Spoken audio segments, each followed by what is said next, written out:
Olá a todos e todas, boa noite, tudo bom? Meu nome é Cauã, eu sou um instrutor de canoa havaiana, tenho uma longa jornada aí no mar antes, né, de chegar na canoa polinésia. A gente chama de canoa havaiana porque foi a nomenclatura mais popular que veio a surgir, né, aqui.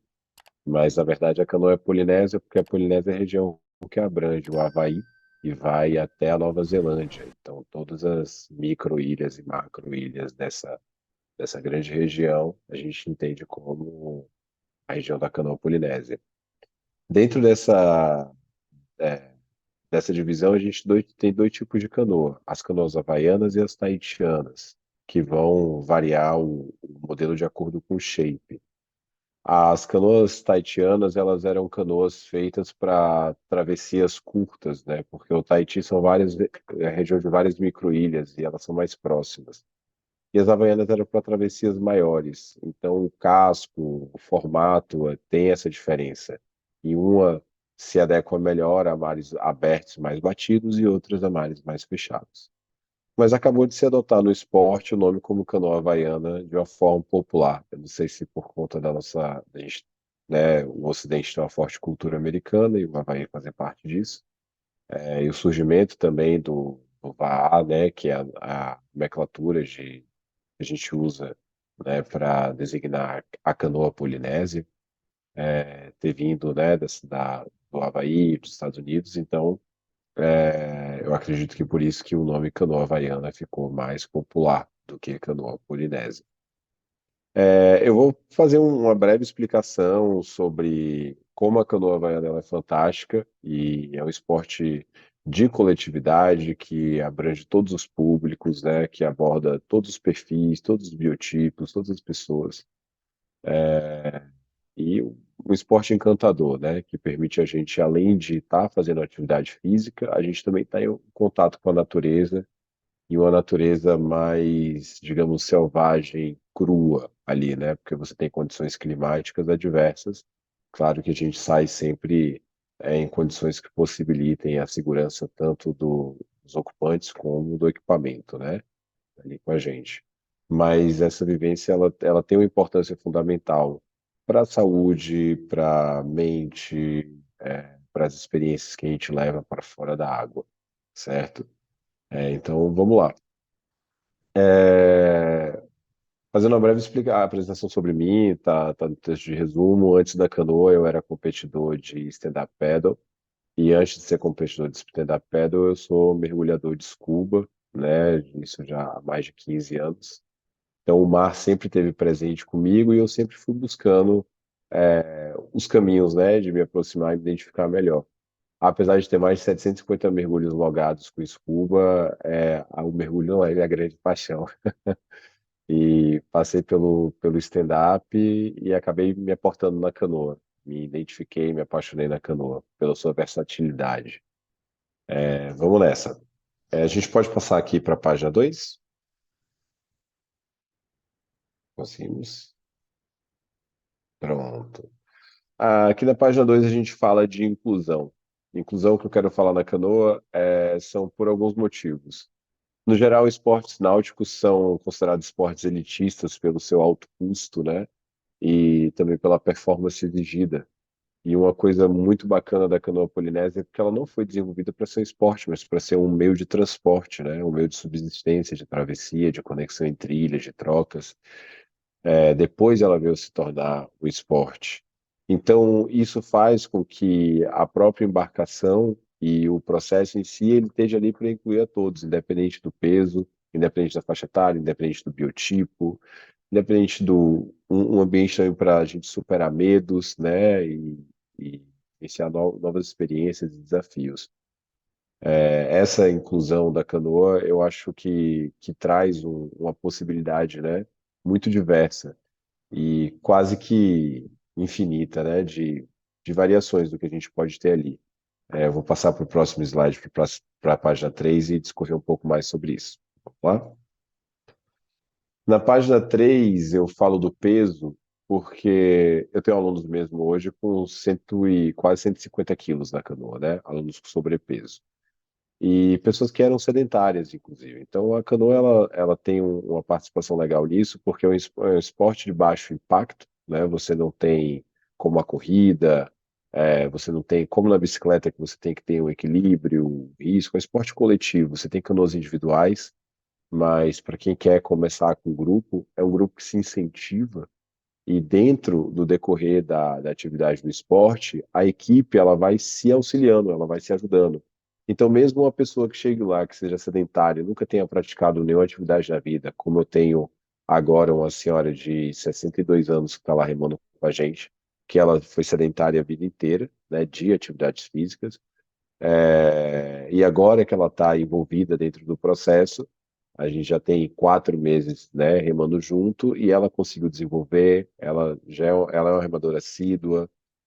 Dentro da aula, ela tira os intervalos dela. Como são esses intervalos? A gente faz um período de 50 minutos de remada.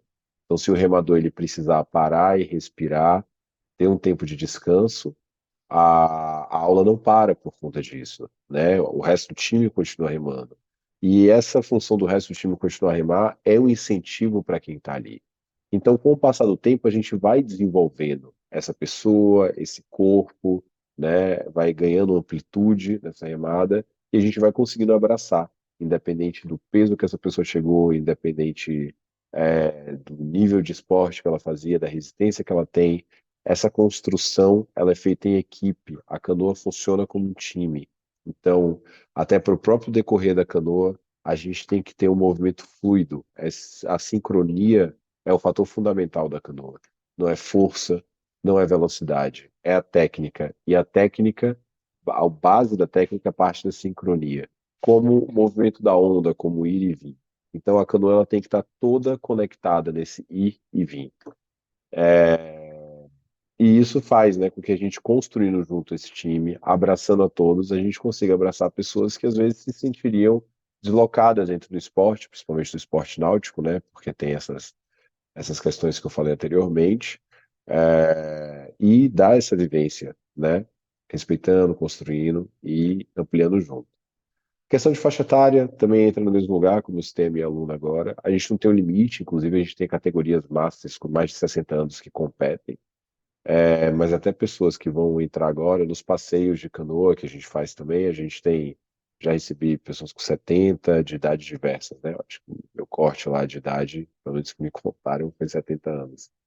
Mas dá até para o passeio ou para outras atividades, a gente tem como incluir, né? Se a pessoa tiver uma possibilidade física também, né? Isso a gente está falando dessa possibilidade de estar ali com a gente tem como incluir isso na canoa. Então é um esporte que não vai separar e que também a pessoa não vai correr um risco ali de cair ou se machucar por algum motivo. A gente está ali embarcado, trabalhando com remo, trabalhando com água, a fluidez é tranquila.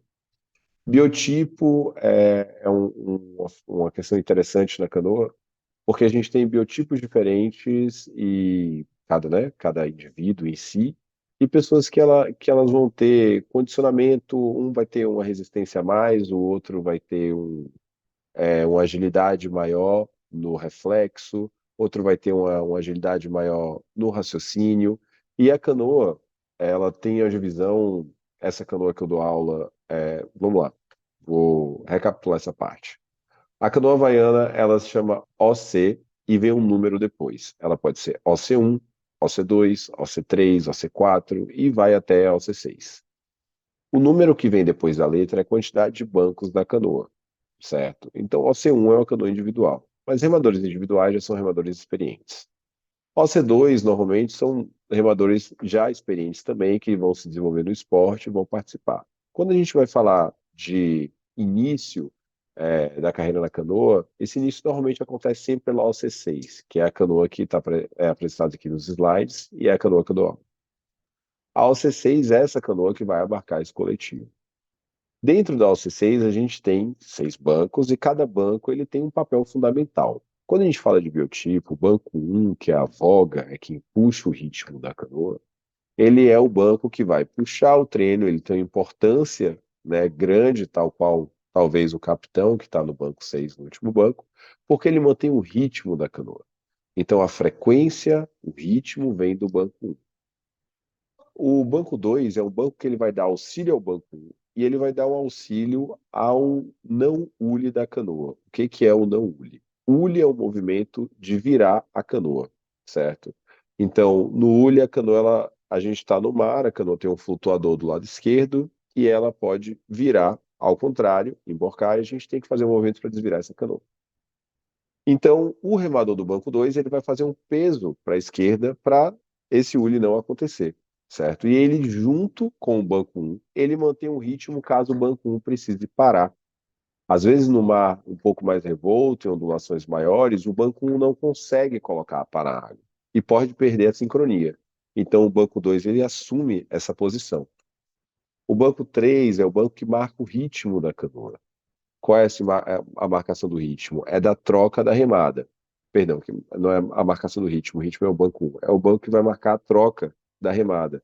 A gente vai remar X vezes, isso vai ser determinado pelo capitão, isso vai depender de condição do mar, do vento, de como a gente vai estar na canoa. A gente vai remar X vezes para um lado, o banco 3 vai marcar essa troca e a gente vai remar depois X vezes para o outro lado. Assim a gente descansa uma parte, por enquanto está remando para o outro, e consegue manter a fluidez da remada por um longo período.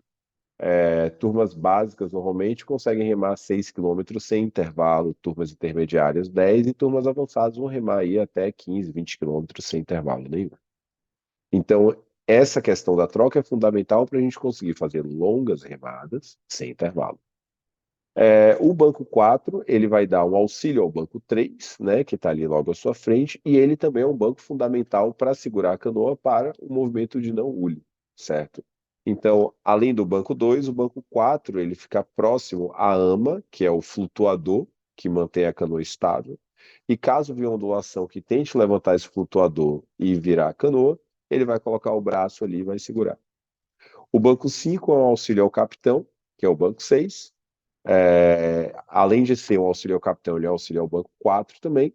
E o capitão é o banco 6 que faz o leme, que são esses remos que eu tenho aqui atrás. Esse é o remo de leme. O remo de leme ele é o remo com a pá muito maior, né? Então a gente tem uma pá grande para poder dar a direção da canoa. Por enquanto o remo de linha ele vai ter mais ou menos esse tamanho de pá aqui. O de leme ele é muito maior, porque é onde eu preciso dar a direção da canoa e da remada. Então, cada remador na canoa tem um papel fundamental. Entre os biotipos dentro da canoa, a facilidade que cada um tem, às vezes de concentração para marcar o hip, né? Se for uma remada longa, essa contagem ela é infinita por enquanto você estiver remando. Uma pessoa que vai ter uma leitura maior de atenção, de maré para estar fazendo leme, capitaneando, uma pessoa melhor de ritmo, de concentrar no ritmo, porque o compasso que o banco um vai manter, ele precisa ser constante. Se o banco um faz uma remada em uma determinada hora mais rápido e depois mais devagar, ele quebra essa canoa, né? Ele quebra o ritmo da canoa. E ele também precisa conhecer os seus demais colegas que estão ali remando com ele, para a gente conseguir manter uma fluidez e uma sintonia na remada, certo? Então, por isso, a canoa ela consegue abarcar, mais uma vez, a todos os tipos, a todas as pessoas. Né? É um esporte muito interessante por isso. Dentro dessa transição de bancos, sempre que eu recebo alunos novos, a gente vai fazendo um passeio, né? Cada aluno vai passeando por um determinado período em um banco, depois numa próxima aula vai para outro, depois vai para outro, e nisso a gente vai conhecendo a versatilidade de cada um. Alguns são mais versáteis, outros, né, são menos versáteis a essa mudança, mas sempre vai ter um lugar que aquele remador vai se encaixar melhor, certo? É, Só um instantinho. Eu tenho uma canoa aqui, uma canoazinha pequenininha. Eu queria só trazer ela pro vídeo. É coisa de 1 minuto que eu vou pegar ela aqui do lado. Pronto, retornei. Me perdoe a ausência. Só para colorir melhor para vocês, esse é o formato da canoa havaiana, certo? Então, como eu estava falando para vocês, esse daqui é o flutuador da canoa, que vai manter a canoa estável na água. Sem esse flutuador, o casco da canoa não consegue ficar estável, certo? Ele vai ficar adernando para um lado e para o outro. Então a gente precisa ter esse flutuador. Nessa posição, esse lado da canoa, ele vai ficar mais fragilizado, ok? Então esse lado aqui da canoa ele tem uma tendência do ule, que é o quê? Essa parte levantar e a canoa virar dessa forma. Nesse movimento de virar a canoa, os remadores que estão na linha, eles são automaticamente ejetados, né? Dentro do movimento, você praticamente já sai aqui do outro lado se a canoa vira. Então, a gente tem um exercício que é para desvirar a canoa, né, caso seja necessário. É muito difícil uma canoa virar, ela não vira com facilidade, isso tem que ser uma questão muito específica de maré. Até para virar a canoa, você tem que botar bastante peso para isso acontecer, né? Mas colorindo para vocês. E aqui a gente tem a divisão dos bancos, né? O banco um, que é o voga, que vai estar à frente da canoa. O banco 2, que vai dar auxílio ao banco um. Banco 3 e 4 e bancos 5 e 6. A canoa ela é tripartida, dividida em três seções, certo? Então, cada um está dentro da sua célula aqui, da sua seção. E outra coisa também que é muito bacana é que a canoa ela tem um bolsão de ar na proa e um bolsão de ar na polpa.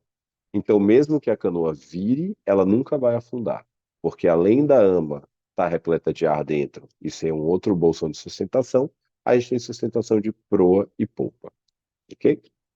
Vamos lá. Vamos passar para a página 4, por gentileza. Então, sobre a versatilidade da canoa.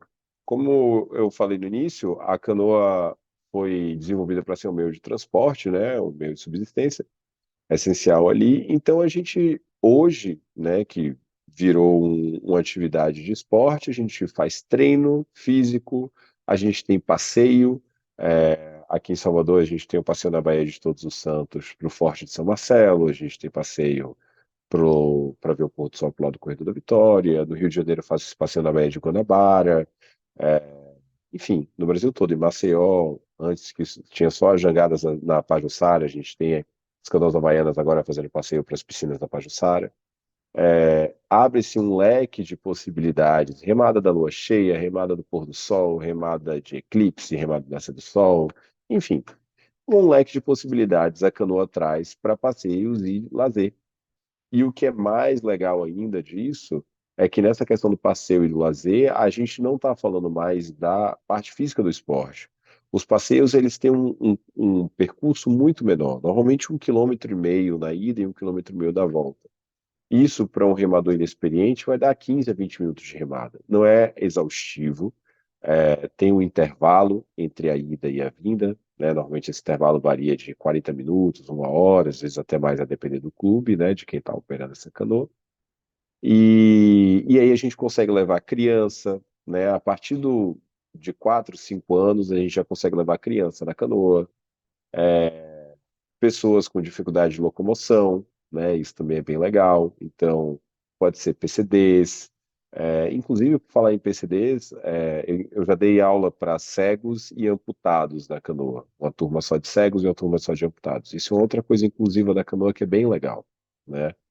Você ter um esporte desse formato e você conseguir incluir, né, pessoas com deficiências das mais diversas dentro da atividade e fazer com que elas tenham essa vivência também, né? É, As vivências dentro da canoa, seja para você ter um dia no esporte, conhecer mais sobre a cultura polinésia, conhecer mais sobre como é o desenvolvimento do esporte, as travessias que são feitas, em Salvador tem uma prova que a gente vai daqui para Morro de São Paulo, que é uma ilha próxima. Próxima, sim, ela fica a 65 quilômetros de distância. É uma competição que acontece uma vez por ano, e é uma grande travessia. A canoa permite isso, tanto como prova, como também como exploração, como já aconteceu de grupo de canoagem, né? Descer pela Bahia até o Rio de Janeiro, parando de praia em praia. Nesse caso não foi no Alce 6, né? Tem o pessoal que faz muito isso de caiaque oceânico, mas teve um grupo que desceu de OC1, que é a canoa individual que eu falei. É mais fácil para manobrar em determinadas situações. E para pesca também. Então a gente tem uma gama de possibilidades que a canoa pode trazer aí, certo? Vamos lá para a página 5. E na página 5 eu falo da ancestralidade da canoa, né? Essa ancestralidade que eu quero trazer, porque, novamente pontuando, essas canoas que elas eram as canoas tradicionais polinésias, era a canoa feita de um pau só, né? Então, era uma árvore só que era derrubada, escolhida, e tinha toda uma cultura.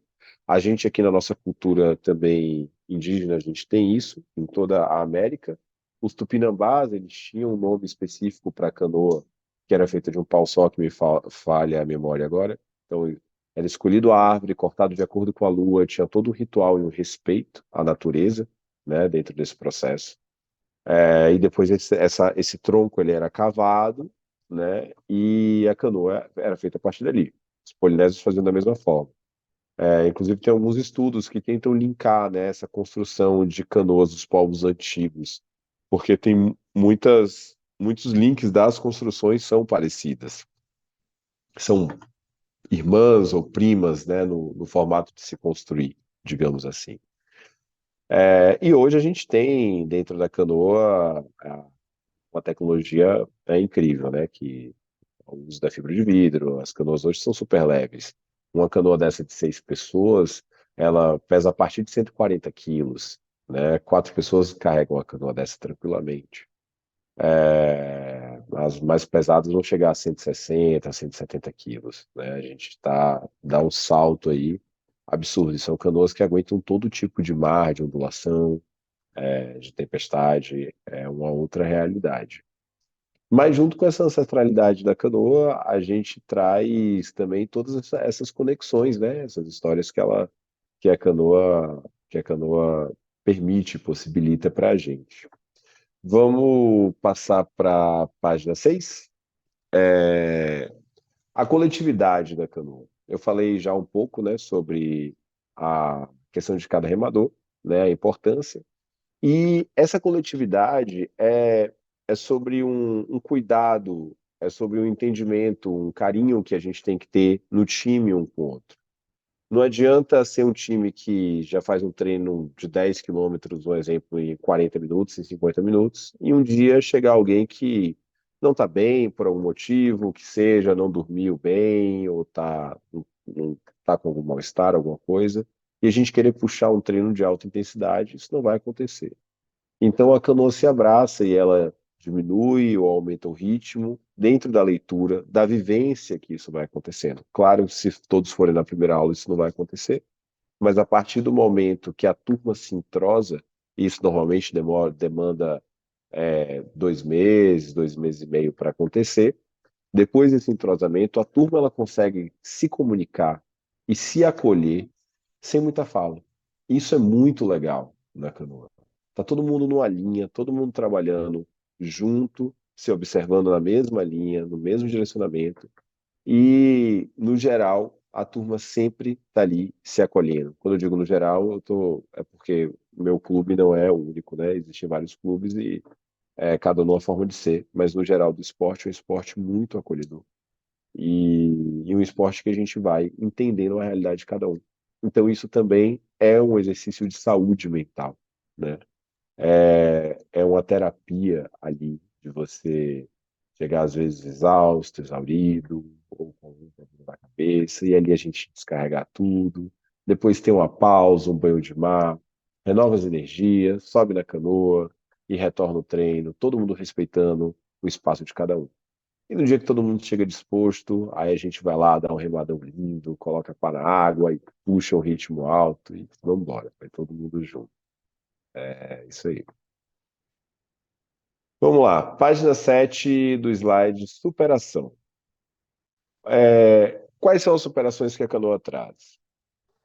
Eu já tive muito aluno na canoa que tinha medo de mar, né? O mar ele traz um mistério para a gente porque, no geral, até as pessoas que são de cidades litorâneas, elas entendem de praia, mas não entendem de mar, né? A gente vai dar um mergulho na água, acha que a gente conhece o mar, mas a gente só entende de praia, na verdade, né?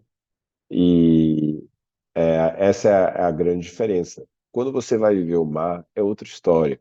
A gente tem corrente marítima, tem vento, tem ondulação, tem várias intempéries que surgem no meio do caminho, né? Claro que com as devidas leituras, né, de carta meteorológica, o estudo de condições climáticas, né, com antecedência, a gente vai prever tudo isso, mas também situações podem acontecer de última hora e a gente tem que lidar com aquilo ali.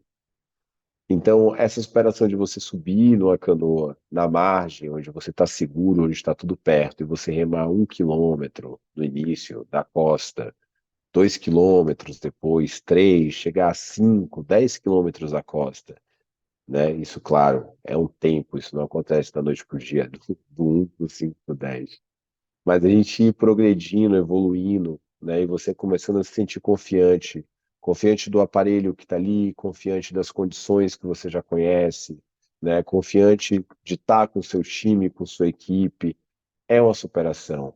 Sempre é uma superação a gente conseguir estender e colocar o pé aonde a gente mais não imaginava ou achava que não alcançava. E tudo isso vem através do conhecimento, né, da vivência. Às vezes a gente se permite estar ignorante daquilo, não ignorante no sentido pejorativo, mas da falta do conhecimento, exatamente pelo receio, pelo medo. Mas o conhecimento está ali, com o conhecimento a gente entende as condições, a gente se conhece mais sobre a gente. E a canoa permite isso, né? Conhecer mais sobre clima, sobre tempo e também dominar a mente. Porque a mente, muitas vezes, na atividade física, no dia a dia, no desenvolvimento de um projeto, é o nosso maior algoz, né? Dentro desses processos. Às vezes, numa atividade física, lá na canoa mesmo, eu começo a perceber quando meu aluno começa a se coçar demais, está bebendo muita água.